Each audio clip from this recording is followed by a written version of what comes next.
Capítulo 9. E Saulo, respirando ainda ameaças e mortes contra os discípulos do Senhor, dirigiu-se ao sumo sacerdote e pediu-lhe cartas para Damasco, para as sinagogas, a fim de que, se encontrasse alguns daquela seita, quer homem, quer mulheres, os conduzisse preso a Jerusalém. E indo no caminho, aconteceu que, chegando perto de Damasco, subitamente o cercou um resplendor de luz do céu, e caindo em terra, ouviu uma voz que lhe dizia: Saulo, Saulo, por que me persegues? E ele disse: Quem és, Senhor? E disse o Senhor: Eu sou Jesus, a quem tu persegues. Duro é para ti recalcitrar contra os aguilhões. E ele, tremendo e atônito, disse: Senhor, que queres que eu faça?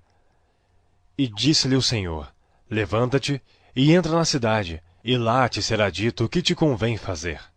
E os homens que iam com ele pararam espantados ouvindo a voz, mas não vendo ninguém.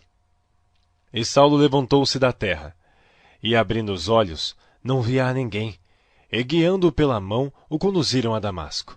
E esteve 3 dias sem ver, e não comeu nem bebeu.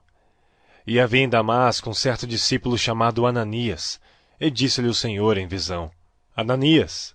E ele respondeu: Eis-me aqui, Senhor. Disse-lhe o Senhor: Levanta-te, e vai à rua chamada Direita, e pergunta em casa de Judas por um homem de Tarso chamado Saulo.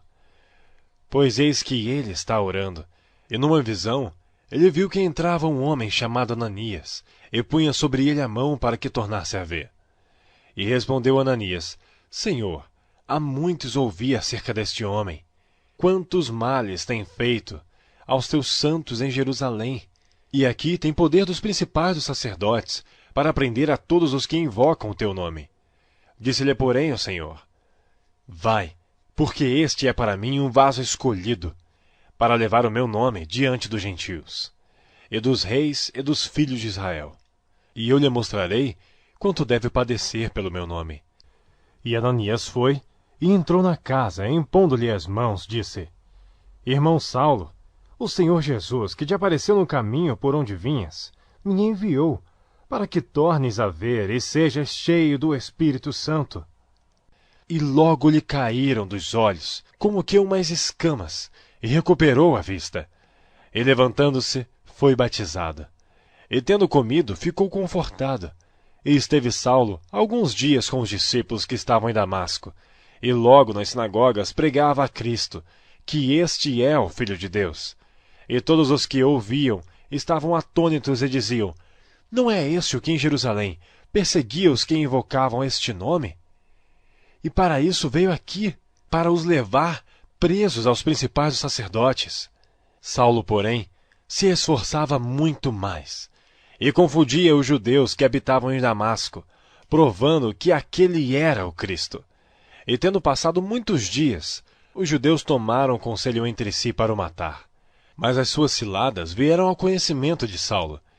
E como eles guardavam as portas, tanto de dia como de noite, para poderem tirar-lhe a vida, tomando-o de noite, os discípulos o desceram dentro de um cesto pelo muro.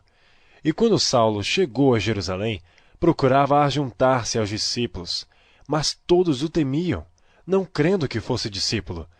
Então Barnabé, tomando-o consigo, o trouxe aos apóstolos.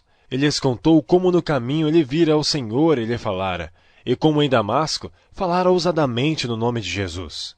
E andava com eles em Jerusalém, entrando e saindo, e falava ousadamente no nome de Jesus.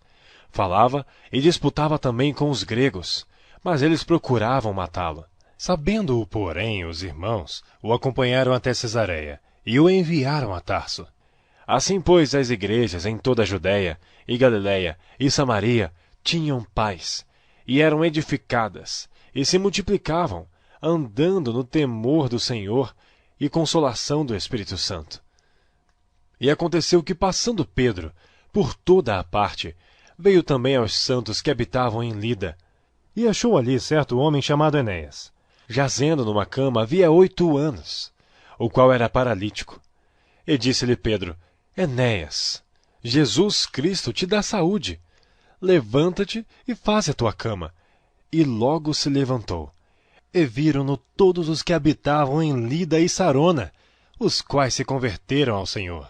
E havia em Jope uma discípula chamada Tabita, que traduzido se diz Dorcas. Esta estava cheia de boas obras e esmolas que fazia. E aconteceu naqueles dias que, enfermando ela, morreu, e tendo-a lavado, a depositaram num quarto alto.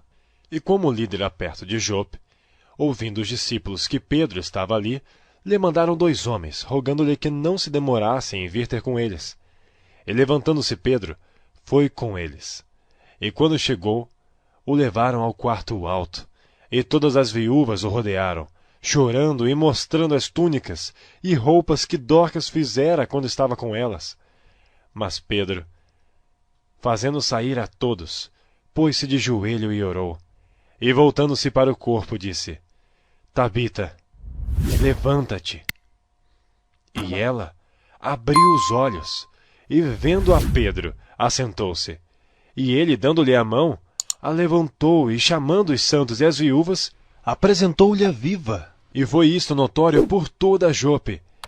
E muitos creram no Senhor, e ficou muitos dias em Jope, com um certo Simão curtidor.